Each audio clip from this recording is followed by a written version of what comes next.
उन्होंने देख लिया था कि ये दूसरी आ गई है। अरे बाप रे, जो युद्ध हुआ है कि बिल्कुल कहते थे खूनी संघर्ष हो गया था। उसको उन्होंने जमीन पे गिरा दिया, सबने मिलके उसको घेर लिया था। आपको इनकी मस्त लाइफ से ईर्ष्या नहीं होती? बहुत होती है। एक बार हमारी कोई ट्रेनिंग हुई थी, उसमें पूछा था आप क्या बनना चाहती है? मैंने कहा चिड़िया। बोले क्यों? बोले आपको ये नहीं पता कि उनकी लाइफ बहुत कम होती है? मैंने कहा लेकिन उनकी जो लाइफ होती है वो सटीक होती है, फालतू बातें उनमें बहुत कम होती है, क्योंकि इनके थ्रू हमारी लाइफ बहुत सेफ है। क्योंकि ये ऐसे ऐसे कीड़े मकोड़ों को खाते हैं, यदि वो कीड़े मकोड़े हमेशा रहे हमारे आसपास तो आज हम पता नहीं कितनी ही बीमारियों के शिकार हो जाएंगे। और डॉक्टर्स भी इनका रिसर्च करते कि थक जाएगा कि इनको क्या है प्रॉब्लम। नेस्टिंग टाइम सबसे सेंसिटिव टाइम रहता है बर्ड के लिए, क्योंकि वो वैसे अलर्ट रहते हैं बहुत ज्यादा, और उनकी इस अलर्टनेस का फायदा उठाता है शिकारी पक्षी। नमस्कार, मेरा नाम है अमित वाधवा, आपका दोस्त और इस पॉडकास्ट का होस्ट। लाइफ खूबसूरत है में आपका बहुत बहुत स्वागत है, और इस नई सीरीज में भी आइए शुरू करते हैं ये सफर। जैसे किसी भी इवेंट की, स्टेज प्रोग्राम की शान जो है या जान जो है वो दर्शकों से होती है, वहां उपस्थित श्रोताओं से होती है, ठीक वैसे ही रेडियो में भी अगर कहा जाए जब तक लिसनर्स का पार्टिसिपेशन नहीं आए तब तक रेडियो भी कहाँ लाइवली होता है। तो रेडियो को लाइवली बनाने वाली हमारे शुरुआती दौर, जो हमारा रेडियो का करियर था, उस दौर में हमारी जिन शख्सियत से मुलाकात हुई थी, मैं उन्हें शख्सियत ही कहता हूँ क्योंकि उनकी पर्सनालिटी से मैं हमेशा बहुत इम्प्रेस रहा हूँ। वो देवयानी जी आज हमारे साथ में हैं। एक सजग महिला के रूप में मैंने उन्हें देखा, एक जिंदा दिल, खुश मिजाज व्यक्तित्व के रूप में मैंने उन्हें पाया। हर एक के जीवन में चैलेंजेस और समस्याएं रहती हैं, उनके जीवन में भी रही जब मैंने उन्हें करीब से थोड़ा सा जाना, मगर उसके बावजूद उनका वो मुस्कुराता हुआ चेहरा हमेशा खुशनुमा माहौल बना देता था। आज देवयानी जी से हम मुखातिब हो रहे हैं, बातचीत कर रहे हैं, और आज एक लिसनर के तौर पर मैं उनसे नहीं जुड़ रहा हूँ। आज मैं होस्ट हूँ, वो मेरे इस पॉडकास्ट शो की गेस्ट हैं, और एक बेहद रोचक फील्ड उन्होंने अपनाई कुछ साल पहले। वो वाइल्ड लाइफ फोटोग्राफर बन गई। जो बर्ड्स हमारे यहाँ जो आती हैं, जो हम माइग्रेशन के समय पर देखते हैं, उनके फोटोग्राफ्स वो कैप्चर करती हैं, उनके जीवन को समझती हैं। जब मैंने ये जाना समझा तो मैंने कहा मुझे इस फील्ड में बिल्कुल भी जानकारी नहीं है कि कैसे क्या होता है, और मैं जिन देवयानी जी को जानता था वो एक अलग देवयानी जी थी, और जब मैंने वाइल्ड लाइफ फोटोग्राफर के रूप में उन्हें देखा तो एक अलग व्यक्तित्व सामने आया। तो मैंने कहा ये चर्चा होनी चाहिए, और ये बात जो है प्रेरणा के रूप में औरों तक भी जानी चाहिए। तो बस इसी एक थॉट के चलते ये इंटरेक्शन आज हो रहा है। देवयानी जी, बहुत बहुत बहुत स्वागत है आपका इस पॉडकास्ट शो पर। बहुत बहुत बहुत थैंक यू अमित जी, जो आपने मेरी इतनी सारी तारीफ कर डाली। मुझे बिल्कुल भी मैं शायद इतनी सारी तारीफ के लायक नहीं हूँ, लेकिन सुन के कानों को बड़ा मजा आ रहा है। वाह भाई वाह, क्या बात है। कहाँ पर इतनी सुंदर सुंदर आवाजें, मेलोडियस कॉल बर्ड्स के सुनते हैं, और उसके साथ साथ ये भी तारीफ के, आहा मजा आ गया। मैं एकदम ठीक हूँ, और मुझे याद किया अमित जी, उसके लिए बहुत बहुत धन्यवाद। बहुत अच्छा लग रहा है मुझे इतने सालों बाद फिर से जुड़ने के लिए। पहले तो एफएम पर खूब एक्टिव हुआ करते थे, खूब प्राइज ले जाया करते थे हम लोग जी, लेकिन कुछ कारणों से थोड़ा सा अलग फील्ड हो गया है। एनीवे कोई बात नहीं, वही सब समझेंगे, वही सब जानेंगे। कारण भी हम जानते हैं कि हमसे आपका एक बहुत अच्छा बॉन्ड बन गया था, एक बहुत रिश्ता बन गया था कानों का और आवाज का। फिर हम ही दूर चले गए तो बड़ी जाहिर सी बात है थोड़ा सा तो फर्क आना था। बिल्कुल बिल्कुल बिल्कुल बिल्कुल। बाकी जो मैंने तारीफ की आपकी, तो मैंने जैसा देखा, जैसा पाया, जैसा ऑब्जर्व किया, वैसा सरल रूप में मैंने रखा है देवयानी जी। तो इससे पहले कि मैं सीधे ये सवाल पूछूं कि वाइल्ड लाइफ फोटोग्राफी की तरफ आपका जाना कैसे हुआ, मैं चाहूंगा कि थोड़ा सा आप अपनी स्टोरी हमें बताएं, क्योंकि मैं तो तब से जानता हूं आपको जब ग्वालियर में रेडियो किया करता था, मगर उसके पहले वो जो जिंदा दिल व्यक्तित्व आपका रहा है, और जो जिस फेज में मैंने आपको हमेशा खुश देखा और कभी शिकायत के मोड में मैंने आपको कभी देखा नहीं है, तो बड़ी ज़ाहिर-सी बात है कि उसके पीछे कुछ बैक स्टोरीज़ रहती हैं। हम चाहते हैं कि आपकी आपकी उस कहानी से आज हम प्रेरणा लें। अमित जी ऐसे जो कहते हैं ना बहुत कुछ ऐसा ख़ास जो कहते हैं ना, वो वैसा कुछ भी नहीं था। एक्चुअली क्या है कि मेरे जो अभिभावक हम जिनको पेरेंट्स बोलते हैं, वो दोनों ही बहुत ज़िंदा दिल किस्म के थे। बहुत उनमें ऐसी कुछ बातें थी, पॉज़िटिव एनर्जी थी, जी, जिनके कारण हम सब वैसे ही हो गए थे। और नेचर लवर जो कहते हैं, वो हुँ, बचपन से ही मैं नेचर लवर हूँ।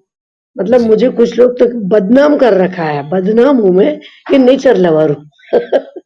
अब इसीलिए हो सकता है कि शायद मुझ में वो पॉज़िटिव एनर्जी हो और कुछ मेरे पेरेंट्स का भी जो कहते हैं ना कि होता है ऐसे ही आशीर्वाद रहता है कि उनके कारण मुझ में ये सब पॉज़िटिव जो होता है चेंज ब्रेन में आते हैं, कुछ भी होता है जैसे, तो उसको पॉज़िटिव कैसे ले जाना है, ये ऑटोमैटिकली मेरे इसमें होने लगता है।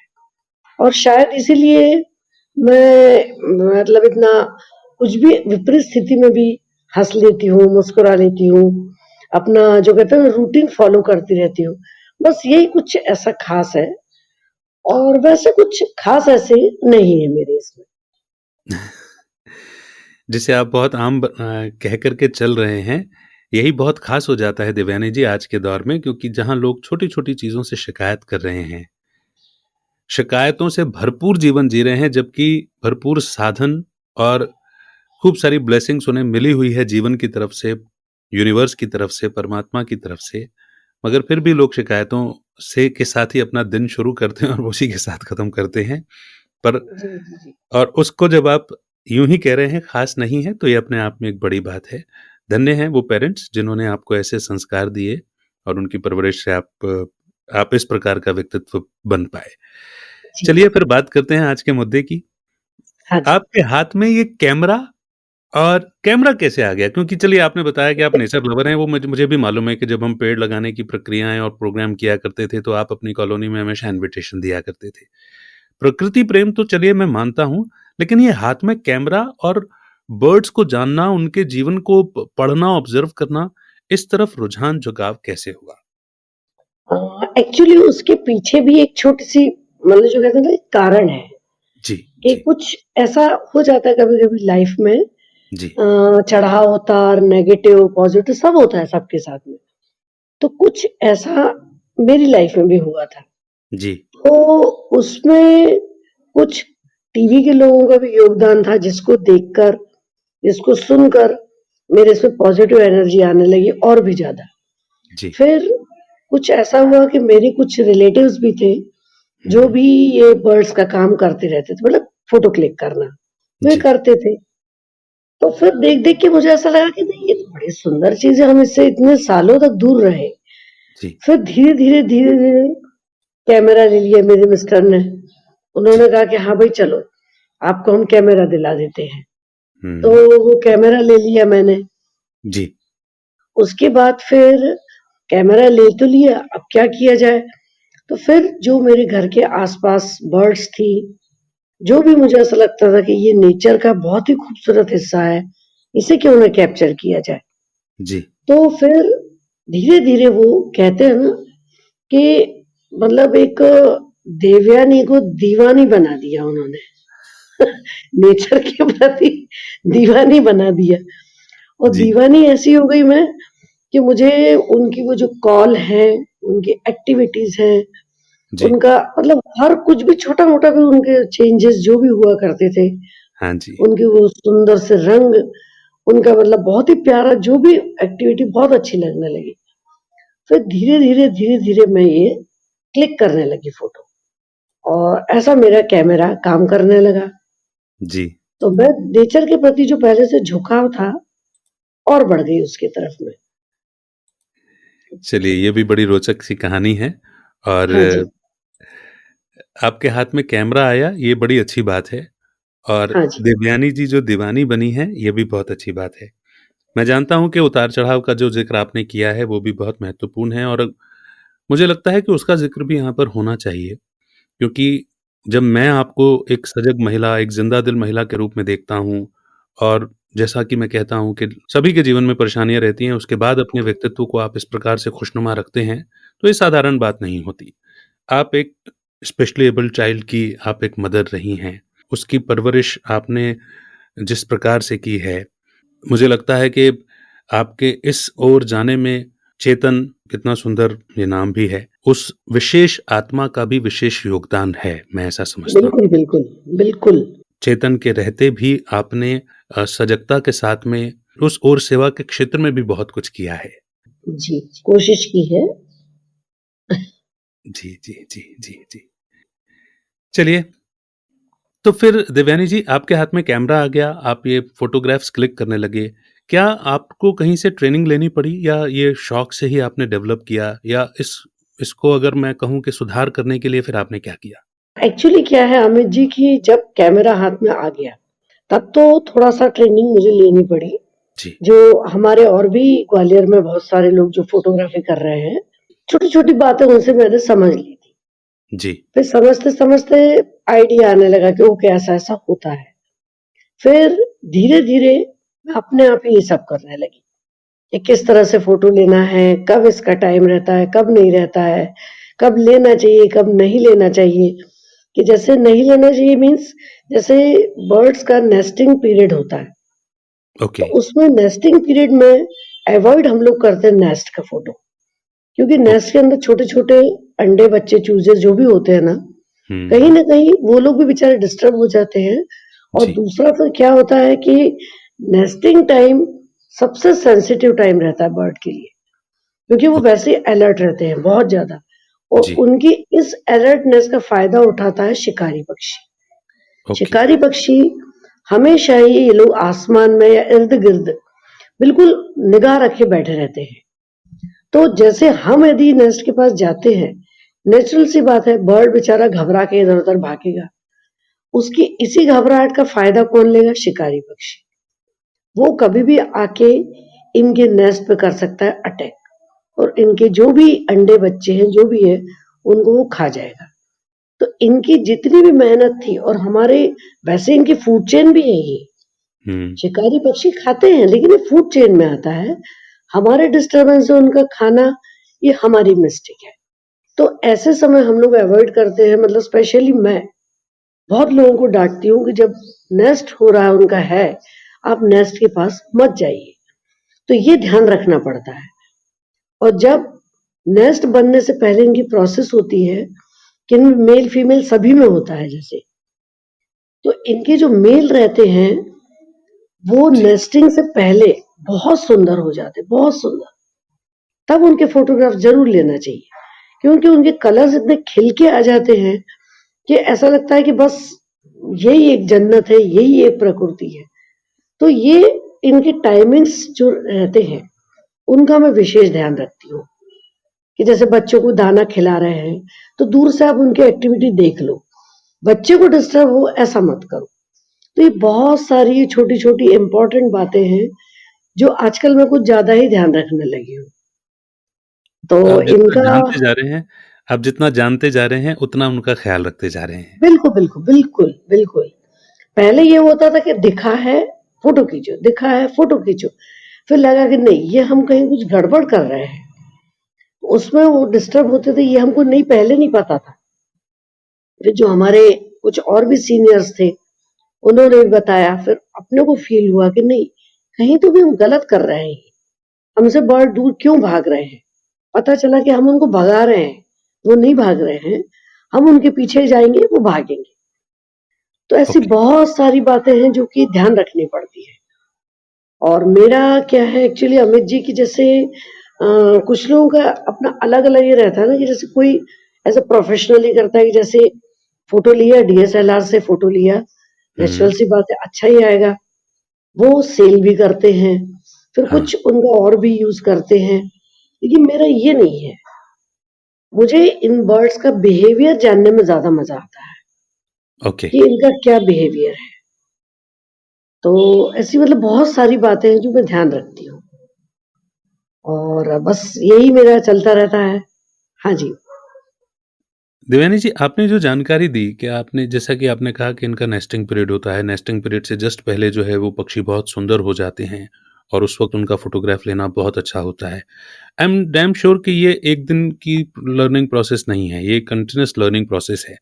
तो इस सब्जेक्ट को समझने और सीखने के लिए ये आप किस प्रकार से आपकी लर्निंग शुरू हुई? क्या आप इंटरनेट सर्फिंग करते हैं या आप जैसा आपने कुछ सीनियर फ़ोटोग्राफ़र्स का ज़िक्र किया, आप उनके साथ कांस्टेंट मिलते हैं, तो ये कैसे होता है? एक्चुअली क्या है कि जब मैं बिल्कुल शुरुआत की थी मैंने, तो मुझे इनकी एक अलग ही मतलब जो कहते हैं ना कि भाषा होती है। भाषा मीन्स जैसे मैंने बताया ना आपको कि नेस्टिंग के पहले बर्ड बहुत सुंदर हो जाते हैं। जी, इनको बोलते हैं breeding plumage. Okay, breeding plumage मतलब उस समय जो नर रहता है, उसका कलर वगैरह चेंज हो जाता है। तो जो ब्रीडिंग प्लमेज वाले फ़ोटो जब मैं देखती थी, तो मुझे लगता था कि ये बर्ड तो ये है पर ऐसा क्यों है? जो क्यूरियोसिटी होती है ना, हुँ, तो उसमें फिर क्यूरियोसिटी में क्या होता है कभी-कभी हम बुक्स बुक्स का बहुत बड़ा रोल रहता है इसमें। जी, बुक्स में इसकी स्पेशल अलग बुक्स आती हैं, तो उसमें बहुत कुछ डिटेल दिया रहता है कि ये बर्ड ये है, ये बर्ड ये है, इसका ये ब्रीडिंग सीज़न है, इसका ये है। तो उसमें कुछ-कुछ ऐसे छोटे-छोटे टिप्स दिए रहते हैं। ओके, फिर उसके बाद एक मैंने ग्रुप जॉइन किया था सोशल मीडिया पर, तो वो इसीलिए ग्रुप है, मतलब उसमें बर्ड्स के ही फ़ोटो लोग वो शेयर करते हैं। जी, अब उसमें है, ये जैसे मान लीजिए अभी मैं हूँ, तो हुँ, मैं अभी तो ऐसे दिख रही थी, कुछ दिन पहले इतनी सुंदर क्यों दिख रही थी मैं? क्यों? क्यों के पीछे फिर वो मैं देखने लगी कि इनकी सुंदरता का राज़ क्या है? जैसे हम लोग बोलते हैं मैडम आपकी सुंदरता का राज़ क्या है? या सर आपके हैंडसम होने का राज़ क्या है? जी, तो इनका राज़ नेचर था। कैसे? कि नेचर ने इनको कुछ ऐसा दिया है कि जब ये नेस्ट बनाते हैं, उसके पहले अपने आप में चेंज हो जाते क्योंकि इनमें भी बड़ा मज़ेदार ये रहता है अमित जी, जी, कि जैसे जब ये किसी की मतलब फीमेल के साथ घोंसला बनाना चाहते हैं, जी, तो ये अपने खूब ज़्यादा मतलब एकदम से कहते हैं ना कि कलर खूब चेंज कर लेते हैं, इनकी एक्टिविटी बहुत अच्छी चेंज हो जाती है। इनमें कई प्रकार के बड़े ही प्यारे से बिहेवियर्स जैसे कॉल्स इनकी बहुत सुंदर क्योंकि ये मादा को रिझाना चाहते हैं, रिझाते हैं और उनके साथ नेस्ट बनाना चाहते हैं।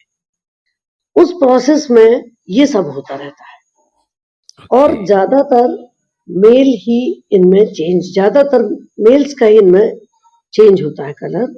फीमेल्स बहुत ही कम बर्ड ऐसी हैं कि जो चेंज करती है कलर। तो ओके, ये सब मैंने धीरे-धीरे, धीरे-धीरे मतलब कुछ देखा, कुछ सुना, कुछ समझा, कुछ मुझे खुद प्रैक्टिकल जो ऑन फील्ड मुझे ये एक्सपीरियंस आया कि ओके अच्छा ऐसा है, ओके ये ऐसा है।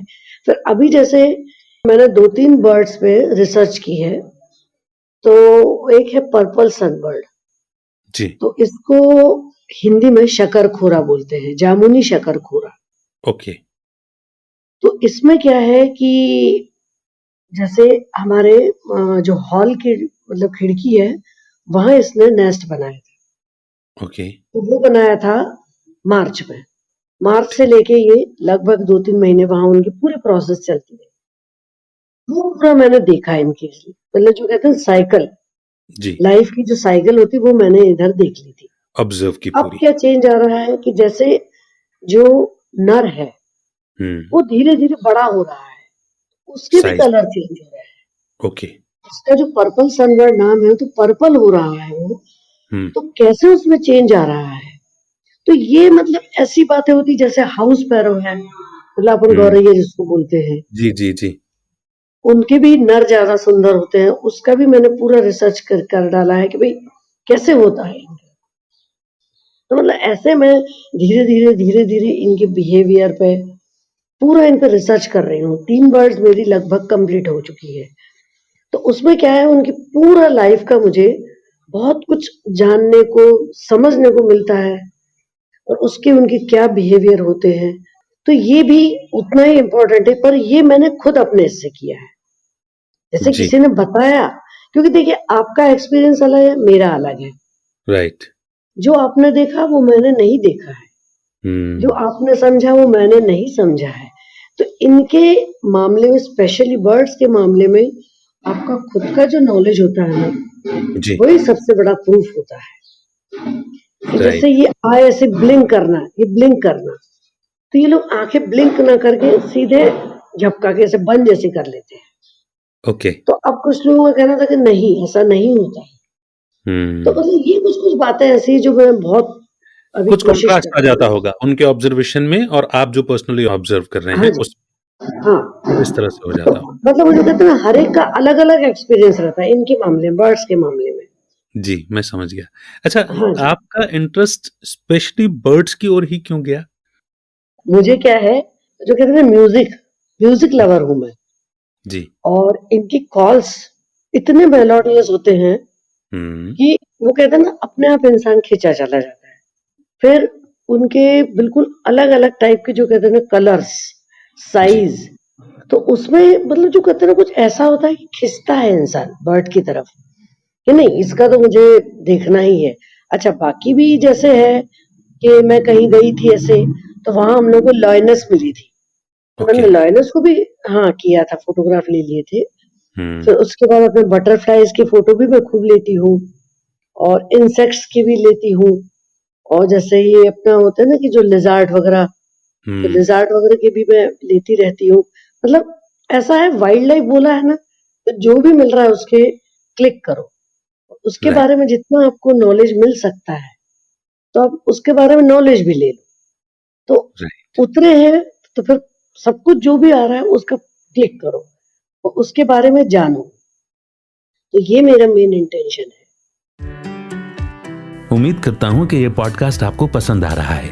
लेकिन क्या आप खुद का पॉडकास्ट लॉन्च करना चाहते हैं और पॉडकास्ट को एक व्हीकल के रूप में इस्तेमाल करके अपनी अथॉरिटी, क्रेडिबिलिटी और अपने इन्फ्लुएंस के दायरे को बढ़ाना चाहते हैं, ताकि आप अपनी सर्विस और प्रोडक्ट्स को और भी लोगों तक पहुंचा सकें, तो डिस्क्रिप्शन में दिए हुए फ्री वेबिनार के लिंक पर क्लिक करें और समझें कि पॉडकास्ट आपकी कैसे हेल्प कर सकता है। मैं बिल्कुल समझ गया।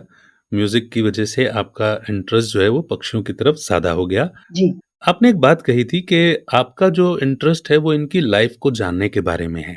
आप फ़ोटोग्राफ्स का कमर्शियल यूज़ नहीं करते, आप सेल नहीं करते इन फ़ोटोग्राफ्स को, जैसा कि बाकी लोग करते हैं, और भी आपने कहा कि कुछ और भी यूज़ करते हैं। तो मैं एक लर्नर की तरह जानना चाहूँगा, क्योंकि अ, वाइल्ड लाइफ फ़ोटोग्राफ़ी की कई सारी एग्ज़िबिशन्स लगती हैं, जहाँ पर लोग अपने फ़ोटोग्राफ्स को मतलब दिखाते हैं। इनफैक्ट मुझे बहुत अच्छी तरह से याद है कि वहीदा रहमान जी को भी वाइल्ड लाइफ हाँ जी, हाँ जी। फ़ोटोग्राफ़ी का शौक है, जी, और जी। उनके फ़ोटोग्राफ की एग्ज़िबिशन एक बार लगी, मैंने देखी, उनसे मेरा मिलना हुआ। एक तो मैं ये जानना चाहूँगा कि इसके इन फ़ोटोग्राफ्स का और क्या होता है? क्योंकि जैसे आपने बुक्स पढ़ी, तो ज़ाहिर-सी बात है कि वो सीनियर फ़ोटोग्राफ़र्स हैं, वो लाइफ़ को ऑब्ज़र्व कर रहे हैं, वो लिख रहे हैं अपने एक्सपीरियंसेस और वो फ़ोटोग्राफ शेयर कर रहे हैं, जिससे आगे जो लर्न करने वाले हैं, वो उससे सीख सकेंगे। और क्या इस्तेमाल होता है इन फ़ोटोग्राफ्स का? वैसे तो मैं बताऊँ अमित जी, मैं जो अभी बर्ड्स पे कर रही हूँ रिसर्च, तो मैं भी बुक ही लिखने वाली हूँ इन पे। जी। बट क्या होता है, कभी-कभी जैसे मुझे कुछ एक्सपीरियंस आया जी। कि मान लीजिए मैंने अभी बताया ना आपको, पर्पल सनबर्ड या जामुनी शकरकंद, हाँ जी। इसकी रिसर्च मेरी मुझे लगा पूरी हो गई है, ठीक हुँ। है? सडनली मुझे लगा कि नहीं, मैं गलत हूँ। तो बुक लिखने की जल्दी करने से अच्छा है पूरा उसकी डिटेल ले लो। क्योंकि क्या होता है कभी-कभी कि मैं लिख भी दूँ, मुझे लोग भी मिल गए थे कि मैडम हम लिखेंगे, और जैसे फ़ोटो-वोटो भी यदि आपको डीएसएलआर के अच्छे वाले चाहिए, तो हम आपको अवेलेबल करा देंगे। लेकिन वही हुआ, मैंने कहा नहीं, रुको, रुको, रुको, पहले मुझे थोड़ा देखने दो, मुझे समझने दो, और क्योंकि मैं जल्दी करना नहीं चाहती। जी। जल्दी-जल्दी मैं लिख मारूँ कि मेरा नाम आ जाए, वाह, वाह देवयानी जी ने बुक लिखी है। हुँ। लेकिन नहीं, ऐसे नॉलेज से क्या होता है कि जो आगे आने वाले हैं फ्यूचर में, वो कन्फ्यूज़ हो जाएँगे। अरे! ओके। ये तो हमने ऐसा पढ़ा था, ये तो ऐसा बोल रहे हैं, ये तो ऐसा किया था, वो तो ऐसा, मतलब उसमें बहुत सारे फैक्ट्स होते हैं, जो हम कभी-कभी मतलब कहते हैं ना, अनदेखा कर देते हैं। तो बिल्कुल। उसके मामले में फिर गड़बड़ ही नहीं होना चाहिए। इसलिए मैं थोड़ा-सा रिसर्च कर रही हूँ, लिख रही हूँ, करूँगी मैं। लेकिन बस वही है कि नहीं, जल्दी मत मचाओ, थोड़ा आराम से करो, ठीक से करो, क्योंकि वाइल्ड लाइफ जितना दिखने में ईज़ी है, उतना ही टफ भी है। एकदम से इतना ऐसा नहीं है, बहुत सेंसिटिव रहता है इनका मामला कि हम जो सोच नहीं सकते कभी कभी वो भी हो जाता है। अब जैसे मैं आपको एक छोटा सा एग्जांपल दूंगी कि हम इंसानों में कभी कभी आपने सुना होगा किडनैपिंग होती है, जी। ठीक? ये इंसानों में हमने सुना था।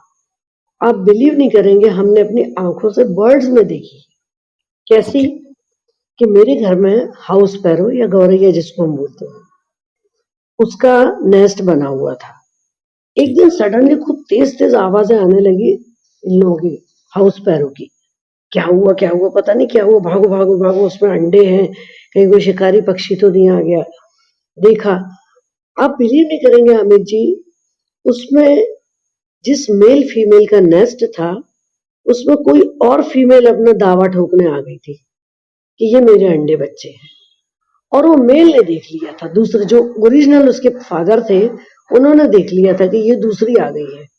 अरे बाप रे, जो युद्ध हुआ है कि बिल्कुल कहते थे खूनी संघर्ष हो गया था। उसको उन्होंने जमीन पे गिरा दिया, खूब सबने मिलके उसको घेर लिया था। ये मैंने देखा, ठीक है। फिर इसके बाद मैंने देखा इसमें अपना जो जामुनी शकरखोरा है, उसमें भी मैंने यही देखा कि वो दूर बैठा मेल अपने नेस्ट को चेक करता रहता है कि सब नॉर्मल है ना। हाँ, सब नॉर्मल है। इतने में कोई और फीमेल आके वही सेम उसने तो नेस्ट के ऊपर वो घूमने लगी। ये आया, उसने इनकी जो जो होती चोंच बहुत शार्प होती, वो अटैक किया, वो भागी फीमेल। तो एक और बर्ड का भी मैंने सेम। तो ये कुछ कुछ बातें होती हैं कि जो हम लोग है ना देखते देखते सुनते सुनते समझते समझते समझने लगता है। जी। फिर इन लोगों के सबके कॉल्स भी अलग होते हैं। बुलाने का कॉल अलग है, गुस्से का कॉल अलग है, खतरे का कॉल अलग है। ये सब बातें धीरे धीरे समझ में आने लगती हैं। अब यदि मैं इसी को जल्दी जल्दी लिख डालूं तो ये सब बातें मुझे समझ में ही नहीं आएंगी। मैं तो कहूंगी मैंने तो बुक पूरी कर ली, बहुत मजा आया, मेरा फ्लिपकार्ट या अमेजन के थ्रू बुक्स बिकने लगी, हम्म। लेकिन मेरा नॉलेज तो अधूरा रह गया ना अभी, इसलिए मैं जल्दी नहीं कर रही हूँ। अच्छा, दूसरा फोटोग्राफ्स का जहां तक मामला है, तो एग्जीबिशन हम लोगों की भी लगती है, हमारा ग्रुप है जी। तो उसमें हम लोगों के फोटोग्राफ्स की एग्जीबिशन लगती है। बट मेरा क्या है कि डीएसएलआर नहीं है। डीएसएलआर में सबसे मेन ये रहती बात कि पिक्सल्स उसमें फटते नहीं है। आप जी। एनलार्ज करना चाहें जितना भी फोटो को कर सकते हैं। मेरे इसमें ये लिमिटेशंस है। जी। एक्चुअली मैंने वो लिया था मेरी हॉबी के लिए ही। ठीक। तो हॉबी के लिए जब मैंने लिया है तो नेचुरल सी बात है, फिर मैं डीएसएलआर पे ध्यान नहीं दूंगी। अब हम्म। क्या हो गया है, आजकल इतना ज्यादा कंपटीशन हो गया है कि उनको बर्ड के पीछे की कहानी उनको नहीं देखनी सुननी, उनको राइट। बस बढ़िया फोटो चाहिए, एकदम राइट। से, बहुत ज्यादा एकदम से हाई फाई वाले जो हम बोल सकते हैं जिनको, वो फोटो चाहिए उनको। तो मैं कहती हूँ ठीक है भाई, आपको नहीं चाहिए, मैं मतलब प्रेशराइज भी नहीं करूंगी, मेरे पास वो मेरे हैं, कभी किसी को जरूरत हो वो आप मतलब देख सकते हैं, मांगना हो तो मांग सकते हैं, ऐसी कोई बात नहीं है। मेरे पास ऐसे बहुत से अमेजिंग शॉट्स हैं जो कभी कभी लकीली मिलते हैं कि जैसे उल्लू होता है, आपने बहुत अच्छे से सुना होगा, हर काठ पे उल्लू बैठा है। हाँ। अब यहाँ पर एक ही काठ पे 5 उल्लू बैठे थे अरे एक वाह। साथ। हाँ, तो ये एक ऐसा फोटोग्राफ है कि जो बहुत ही मतलब रेयर है, बिल्कुल ऐसे लाइन से बहुत ही खूबसूरत एकदम। फिर एक होता है किंगफिशर, आपने नाम सुना होगा किंगफिशर। देखा भी है मैंने, मैं कोटा में था हाँ जी, तो हाँ वहां जी, पर हाँ जी। वो किंगफिशर को मैंने देखा है सफारी में। अच्छा, अच्छा। तो वो इन लोगों का क्या होता है कि बर्ड बहुत ही रेयर केस में बर्ड को खाती है, बहुत रेयर केस में ऐसा होता है। वो मेरे पास फोटोग्राफ है, किंगफिशर ने, उसको भूख लगी थी, उसको फिश नहीं मिली, एक दूसरे बर्ड को खा गया। अब वो भी रेयरेस्ट रेयर मतलब फोटो थी वो, कि ऐसा कैसे हो सकता है। तो ये कुछ कुछ ऐसी बातें हैं, जैसे कठफोड़वा है। अब हम्म। कठफोड़वा क्या होता है कि जनरली हम लोग देखते हैं तो पेड़ पे चढ़ के कुछ तो भी खोदता रहता है, वो हाँ। चींटे खा रहा था, जो हम चींटे बोलते हैं, चींटे। हाँ। तो ये कुछ कुछ ऐसे मेरे पास है डॉक्यूमेंटेशन कि जो रेयर हो जाता है। तो मुझे ये बहुत अच्छा लगता है कि चलो मेरे पास कुछ तो ऐसा रेयर है कि जो इन सबसे हटके है। तो जी। इसलिए फिर क्या होता है, जहाँ फोटोग्राफ सेल करने की बात आती है, फिर वो गड़बड़ हो जाती ओके, ओके। पर मैंने सुना है देवयानी जी कि आजकल तो ऐसी टेक्नोलॉजी आ गई है कि बहुत साधारण कैमरे से लिए हुए फ़ोटोग्राफ भी जो हैं, वो एनलार्ज हो जाते हैं और आपके पिक्सेल्स जो हैं, वो फटते नहीं हैं, डिस्टर्ब नहीं होते। है। हाँ जी, हाँ मैंने भी सुना है, जी। मैंने भी ये बात सुनी हुई है, हुँ, बट वही हो जाता है कभी-कभी कि जैसे आपको यदि इंटरेस्ट नहीं दिखाना है ना, तो आप 100 उसके कारण दिखा दो। Right, right. ये भी हो जाता है ना कभी-कभी। तो इसी के चलते फिर मैंने कहा चलो छोड़ो, अभी पीछे मत लगो, जी। देखते हैं, कभी न कभी तो अपना टाइम भी आएगा ना। बिल्कुल आएगा, बिल्कुल आएगा। हाँ जी, हाँ और जी। जिस और मैं आपने जो बात कही कि आपके पास कुछ ऐसे रेयर फ़ोटोग्राफ्स हैं जो जनरली देखने को नहीं मिलते सीन। आपने जो पहल मैं एक-एक करके आऊँगा क्योंकि आपने बड़ी रोचक जानकारियाँ दी हैं। जैसे आपने जो नेस्ट पर अपना कब्ज़ा जमाने वाली जो स्टोरी सुनाई पंछियों की, तो मुझे याद आ रही थी वो पुरानी फ़िल्में कि शादी हो रही है और इधर से एक लड़की आ गई और वो दावा ठोकने लगी कि इसने तो हाँ मुझसे जी, हाँ शादी जी। की। तो वो मैंने कहा इंसानों ने कुछ ज़्यादा डिफरेंट स्टोरीज़ नहीं है, उधर भी वही चल ही रहा है। बिल्कुल, बिल्कुल, बिल्कुल, बिल्कुल। और जब आप कह रहे थे कि नर जो है वो अपने आप को बहुत अट्रैक्टिव बना लेता है, तो भी मेरे मेरे थॉट चल रहे थे। मैंने कहा अब आजकल इधर भी जो है पहले नर मेकअप हाँ, वगैरह हाँ, नहीं किया करता था। आजकल वो पार्लर पे जाते हैं। सैलून में और पार्लर में काफ़ी सारा समय बिताने लग गए हैं। बिल्कुल, बिल्कुल। तो मैंने कहा चलो नेचर उधर भी ऐसा ही चल रहा है और इधर भी वैसे ही चल रहा है। बिल्कुल, बिल्कुल, बिल्कुल। तो आप जो कह रहे थे कि आपके पास कुछ रेयरेस्ट फ़ोटोग्राफ्स हैं, तो मैं जानता हूँ कि कई बार मॉर्निंग में आपकी मेरी मुलाकात हुई। आप सुबह-सुबह निकल जाते हैं यात्रा पर ये ऑब्ज़र्व करने के लिए और उस दिन आपने बड़ी रोचक बात भी बताई थी कि माइग्रेशन का पीरियड है। तो मेरे कुछ एक सवाल हैं, मैं एक-एक करके ही पूछूँगा। एक तो आपको बहुत सारा टाइम देना पड़ता होगा ऑब्ज़र्व हाँ करने जी, के लिए, इनकी लाइफ़ को स्टडी करने के लिए। एक तो जो बिल्कुल। आपने बताया शकरखोरा, वो तो चलिए लकीली आपके घर में ही उसका नेस्ट है, तो वहाँ आप बड़े प्यार से उसकी लाइफ़ को ऑब्ज़र्व कर रहे हैं। लेकिन ये जो आपने जानकारी दी है, बड़ी ज़ाहिर-सी बात है कि आपने बहुत सारा समय उन एरियाज़ में बिताया है, जहाँ पर आपने अलग-अलग पक्षियों की लाइफ़स्टाइल को स्टडी किया है। तो एक वो कौन-कौन से एरियाज़ हैं, जहाँ पर आप जाकर के फ़ोटोग्राफ़ी करते हैं? दूसरा आपको कितना टाइम देना पड़ता है? क्या अलग-अलग डे पार्ट्स में भी जाना पड़ता है? अलग-अलग डे पार्ट्स मतलब कभी सुबह, कभी दोपहर, कभी शाम और कभी रात। क्या ऐसा भी करना पड़ता है? देखिए, एक तो क्या है कि ये जो मैंने बताया ना आपको पर्पल सनबर्ड, जी। तो ये क्या है, ये अपने मतलब मध्य प्रदेश में हुँ, बहुत ही आम सी बर्ड है ये, कभी भी ठीक, दिख जाती है, ठीक ठीक। है? दूसरा मैंने आपको हाउस स्पैरो बताया या गौरैया, ये जनरली अपने घर में भी घर बना लेती है, जी। उनको बस स्कोप चाहिए। हुँ, तीसरा एक मैंने बताया था दूधराज, दूधराज मतलब जो अपने एमपी का स्टेट बर्ड है, ओह! तो हाँ जी, दूधराज। मैं अभी बड़ा इसका ज्ञानी हूँ। मेरा हाँ जी। तो वो दूधराज जो है, लकीली अभी कुछ साल पहले हमारे घर के पास ही नेस्ट बनाता था। जी, तभी से मेरी इसकी स्टडी स्टार्ट हो गई थी। लेकिन ठीक। अनलकीली उसका हैबिटेट हो गया डिस्टर्ब। ओके। हैबिटेट डिस्टर्ब होने से उसने अपना अलग कर लिया, मतलब कहीं और वो नेस्ट बनाने लगा। ये अब इसको थोड़ा एक्सप्लेन करेंगे आप हैबिटेट डिस्टर्ब होना, ये क्या चीज़ है? हैबिटेट डिस्टर्ब होना, जैसे मैं आपको हमारी लैंग्वेज में आपको बोलती हूँ मैं, मान लीजिए आपका घर है, ठीक है? आपके घर में आके कोई किसी भी प्रकार का डिस्टर्बेंस बार-बार करे, नेचुरल सी बात है, आप हट जाएँगे वहाँ से। हुँ, या तो आप में इतनी ताकत हो कि आप फिर से स्थापित हो जाएँ। जी, बर्ड्स में इतनी ताकत की जगह इनमें टाइम इतना नहीं होता है, क्योंकि ओके, हर एक बर्ड का एक लिमिटेड टाइम रहता है, जबकि इनको नेस्ट बनाना होता है, अंडे बच्चे पालने होते हैं, बड़े करके इनको निकल जाना होता है।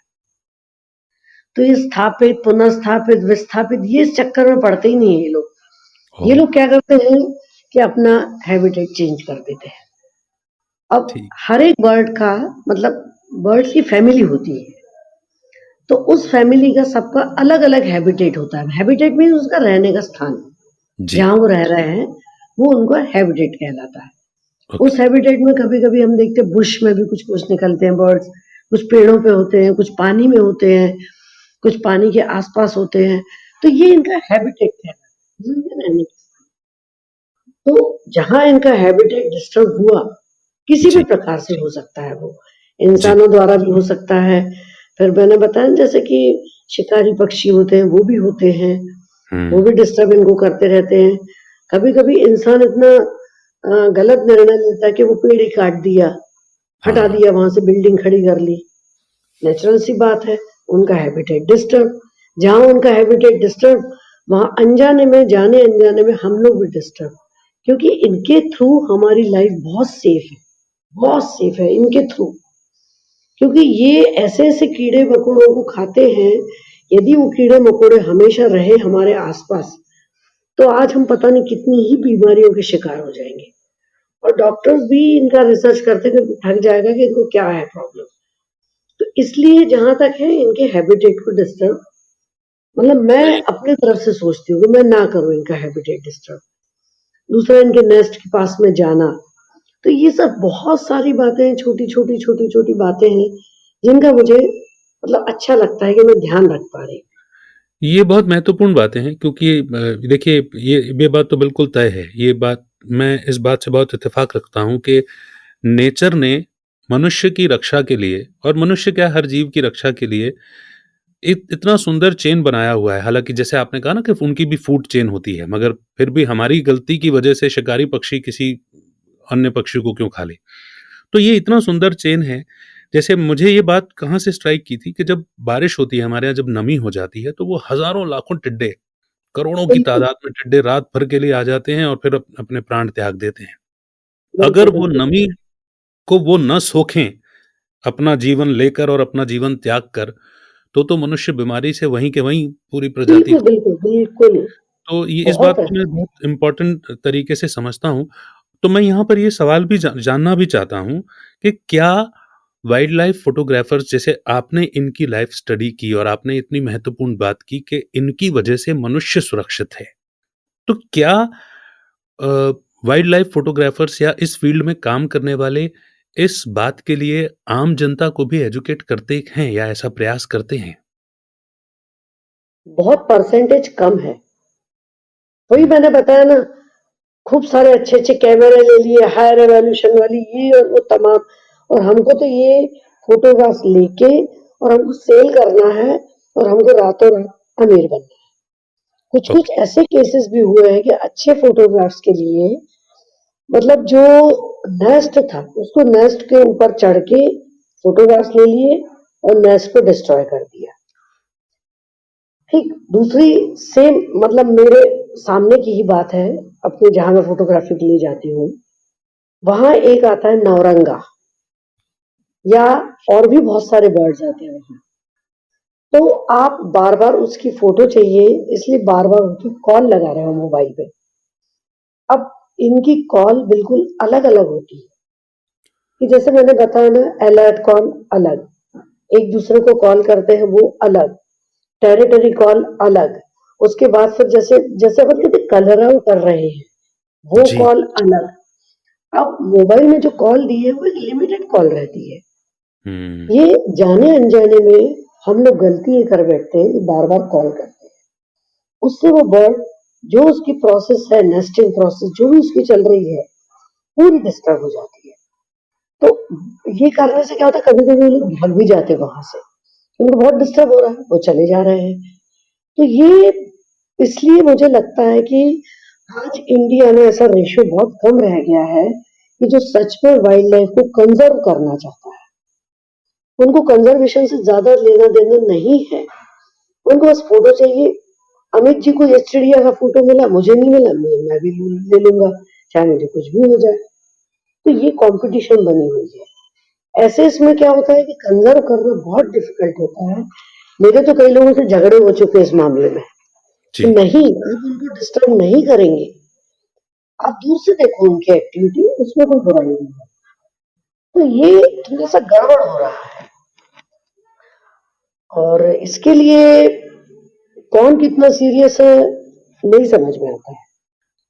मैं समझता हूँ देवयानी जी, ये बात बिल्कुल सही है कि ये चूँकि एक नए एरिया में, नए फ़ील्ड पर मैं बात कर रहा हूँ, तो ये बात कईयों तक पहुँचेगी भी।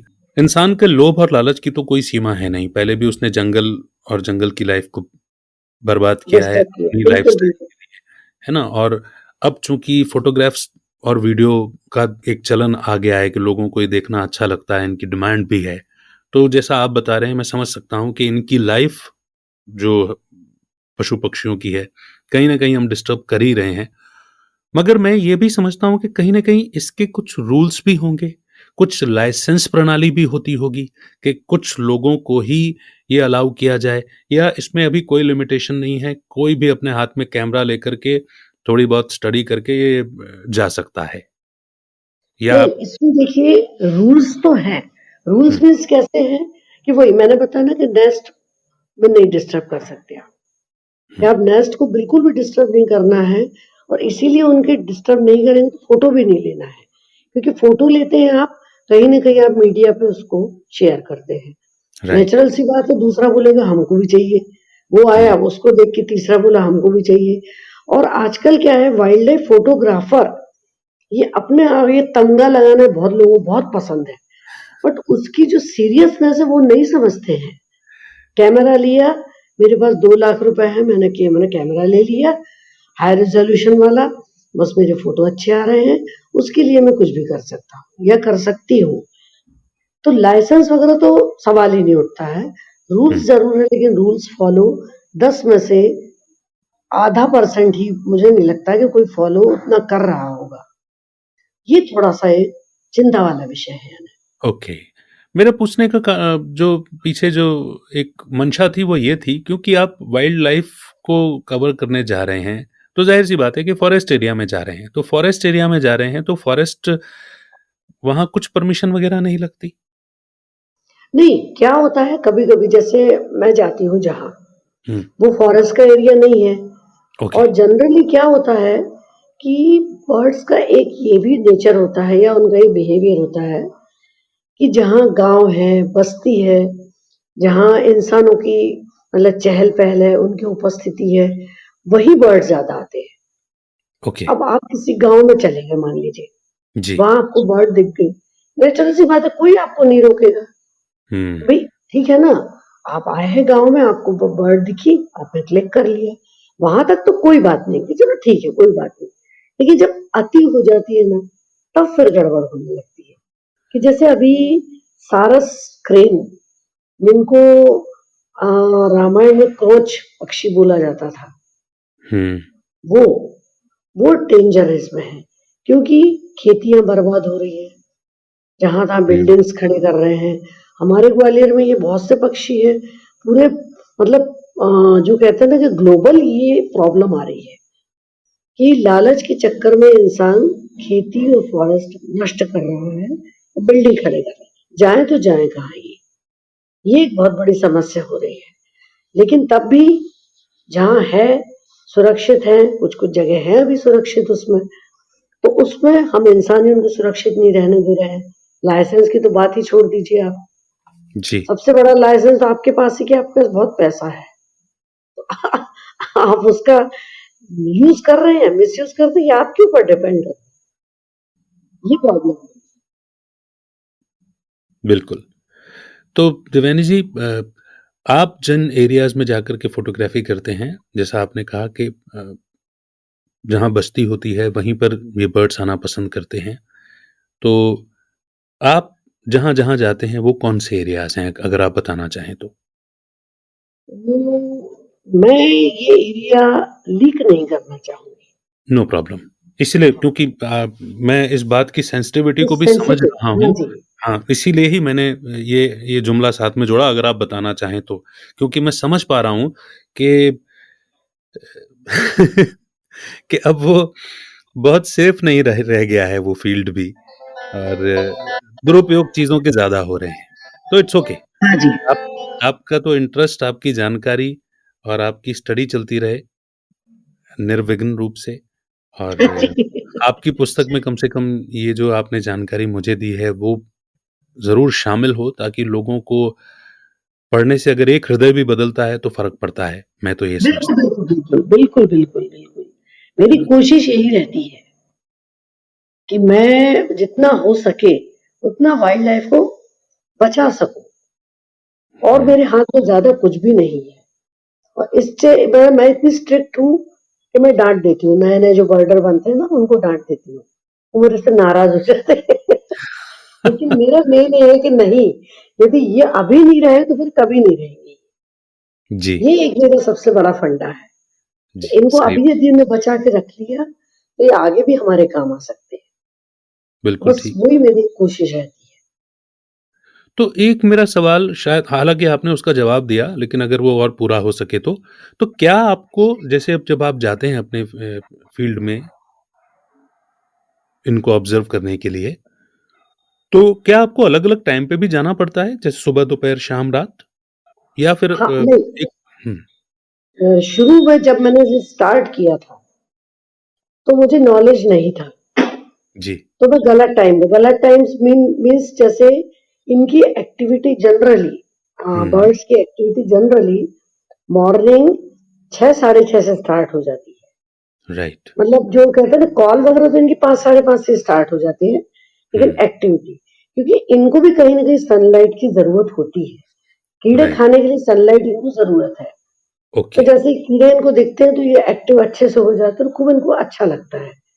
फिर इनकी एक्टिविटी ज़्यादा से ज़्यादा मॉर्निंग में 9 बजे तक होती है। फिर ये आराम के इसमें चले जाते हैं। कभी-कभी निकलते हैं, खाने के लिए निकलते हैं, पानी पीने निकलेंगे, या फिर बाय चांस यदि आपका लक अच्छा हुआ तो ये दिख जाते हैं। फिर शाम को फिर से 3 साढ़े 3 से फिर से एक्टिव हो जाते हैं ये लोग। फिर हो गए एक्टिव, और फिर वही मतलब सनलाइट, सनसेट ये इनका बिल्कुल 100% वाला रहता है। और आफ्टरनून ये बहुत कम दिखते हैं। कुछ बर्ड्स होते हैं जो रात को ही दिखते हैं, जैसे उल्लू है उनमें एक, उसके बाद है एक नाइट जार नाम का एक बर्ड है, वो है, बैट बैट भी है, वो दिखता है। मतलब कुछ ऐसी बर्ड्स हैं कि जिनको नेचर ने अलग-अलग ड्यूटी दे रखी है, कि आपकी डे ड्यूटी है, आपकी नाइट ड्यूटी है। हुँ, तो ये लोग करते रहते हैं। तो शुरू-शुरू में मैं अलग-अलग टाइम पे जाती थी। अभी भी कभी-कभी मैं चली जाती हूँ, कि देखिए अच्छा इस टाइम पे है क्या? तो वो भी मेरी रिसर्च के इसमें आ जाता है ना, कि मैं इतने बजे गई थी, उतने बजे गई थी, ऐसा हुआ तो वैसा हुआ था। फिर जैसे कभी-कभी फॉग बहुत ज़्यादा होता है, तो normally wild life photographers avoid करते हैं फॉग, क्योंकि फोटो उनके नहीं आते। ठीक, लेकिन मैं फॉग में निश्चित निकलती हूँ, उस समय उनकी बहुत एक्टिविटी रहती है। और कभी-कभी लाइट बिल्कुल क्लियर होती है, तब एक्टिविटी नहीं होती। तो ये बहुत सारी बातें हैं जो अभी भी समझ से परे हैं। तो वो हुँ, भी मैं मतलब थोड़ा-सा कोशिश कर रही हूँ कि कुछ समझ पाऊँ मैं, कुछ मुझे थोड़ा-सा नॉलेज मिल जाए। हुँ। तो इसलिए फिर कभी-कभी मैं अलग-अलग टाइम पे जाती हूँ। अच्छा, एक बात बताइए, आपको इनकी मस्त लाइफ़ से ईर्ष्या नहीं होती? सुबह सूरज बहुत, उगा, थोड़ा 2-3 घंटे मस्ती कर ली, फिर आराम किया, फिर शाम को थोड़ी-सी मस्ती कर ली, फिर सो बहुत, बहुत, बहुत होती है। एक बार हमारी कोई ट्रेनिंग हुई थी, उसमें पूछा था, हाँ, "आप क्या बनना चाहती हैं?" मैंने कहा, "चिड़िया।" बोले, "क्यों?" मैंने कहा, "मस्त आवाज़ होती है और अपने बढ़िया फुदकती है, हाँ, इधर-उधर होके और अपने चुपचाप बैठ जाती है।" बोले, "आपको ये नहीं पता कि उनकी लाइफ़ बहुत कम होती है?" हुँ, मैंने कहा, "लेकिन उनकी जो लाइफ़ होती है, वो सटीक होती है, हुँ। फालतू बातें उनमें बहुत कम होती हैं। तो इसलिए मुझे सटीक और छोटी लाइफ़ चलेगी, लेकिन मुझे चिड़िया बना दे कोई।" क्योंकि आप बता रहे थे कि सुबह थोड़ी एक्टिविटी हुई, फिर आराम करने चले गए, फिर शाम को थोड़ी देर के लिए आ गए, फिर अपना सो रहे हैं मस्त। बिल्कुल, बिल्कुल, क्योंकि उनकी जो बनावट होती है ना, वो इतने पंख फड़फड़ाते हैं, जितने हुँ, ज़्यादा पंख फड़फड़ाएँगे उतना उनको भोजन लगता है, ओह! ये उनमें रहता है। राइट, और हर बर्ड की अपनी स्पीड रहती है फड़फड़ाने की, उस हिसाब से इनको भोजन लगता है। तो इसलिए इनको रेस्ट भी ज़रूरी है, जी। ये नॉन स्टॉप ये नहीं वो कर सकते, रेस्ट करते हैं फिर शुरू हो जाते हैं, रेस्ट करते हैं फिर शुरू। लेकिन जब ये नेस्ट बनाते हैं अपना घोंसला, तब ये दिन-रात बिना थके बनाते हैं। एक्टिव रहते ये भी हैं, इनकी बिल्कुल, ख़ासियत है। हाँ जी। ये भी अच्छा है।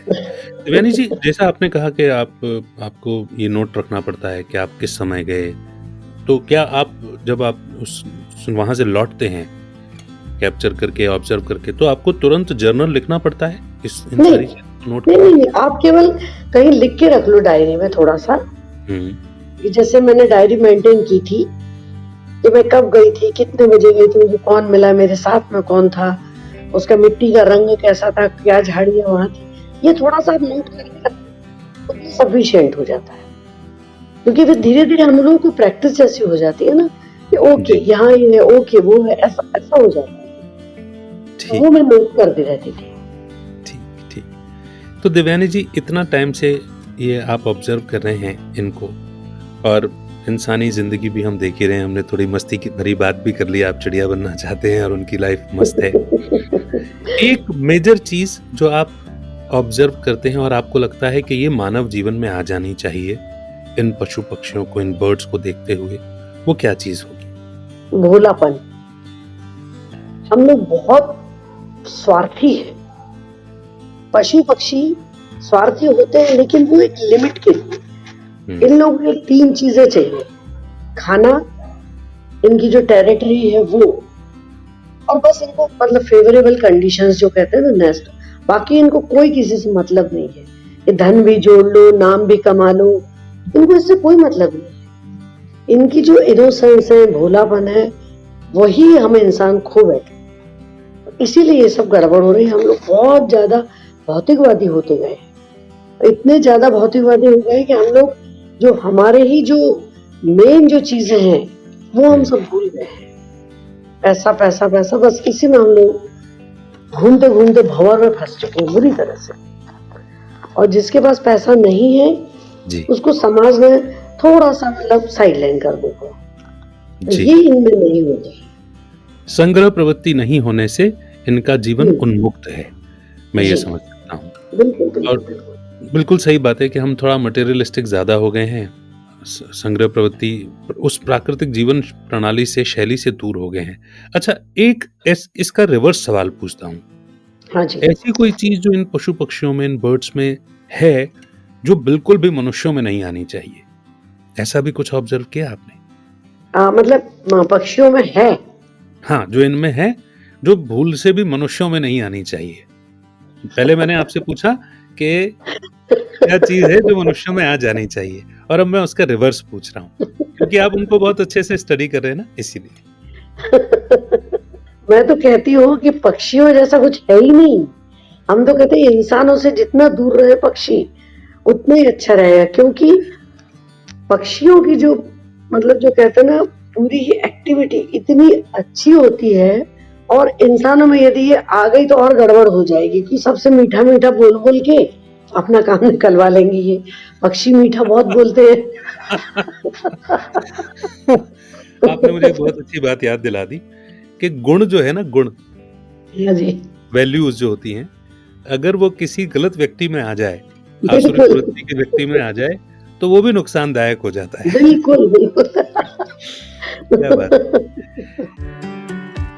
उम्मीद करता हूं कि ये पॉडकास्ट आपको पसंद आ रहा है, लेकिन क्या आप खुद का पॉडकास्ट लॉन्च करना चाहते हैं और पॉडकास्ट को एक व्हीकल के रूप में इस्तेमाल करके अपनी अथॉरिटी, क्रेडिबिलिटी और अपने इन्फ्लुएंस के दायरे को बढ़ाना चाहते हैं, ताकि आप अपनी सर्विस और प्रोडक्ट्स को और भी लोगों तक पहुंचा सकें? तो डिस्क्रिप्शन में दिए हुए फ्री वेबिनार के लिंक पर क्लिक करें और समझें कि पॉडकास्ट आपकी कैसे हेल्प कर सकता है। ठीक देवयानी जी, मैंने अपनी समझ से जो मुझे जिज्ञासाएं थी, मैंने अपनी तरफ से पूछी हैं आपसे। और अगर कोई ऐसी बात, कोई प्रश्न जो मुझे पूछना चाहिए, इंक्लूड करना चाहिए, जो मैसेज के रूप में हमारे सुनने वालों तक जाए, तो वो क्या मैसेज होगा? या कोई मैसेज मतलब देखिए, आपने तो अपनी तरफ से मतलब वाइल्ड लाइफ को समझ लिया है।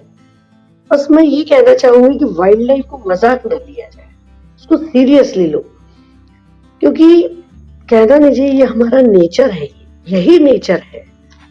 यदि हम नेचर को डिस्टर्ब करेंगे तो नेचुरल सी बात है, नेचर भी हमें डिस्टर्ब करेगा और करता ही है। और हम देख चुके हैं कई बार कि नेचर को डिस्टर्ब करने का कितना भयंकर हम लोग परिणाम देख चुके हैं। तो कहते हैं सेव वाइल्ड लाइफ, बस वही कहूंगा कि सेव वाइल्ड लाइफ। इसको आप बिल्कुल ही मत डिस्टर्ब कीजिए। और वाइल्ड लाइफ है तो हम हैं, नहीं तो कुछ भी नहीं है। जी, बिल्कुल ठीक। Thank you so much Devyani ji, ये टाइम मैनेज करने के लिए और इतनी अहम और महत्वपूर्ण जानकारी देने के लिए। मैं ये विश करता हूँ कि जल्दी से आपकी पुस्तक हमें पढ़ने को मिले। जो आप बिल्कुल। स्टडी कंप्लीट करना चाहते हैं वो जल्द से जल्द कंप्लीट हो और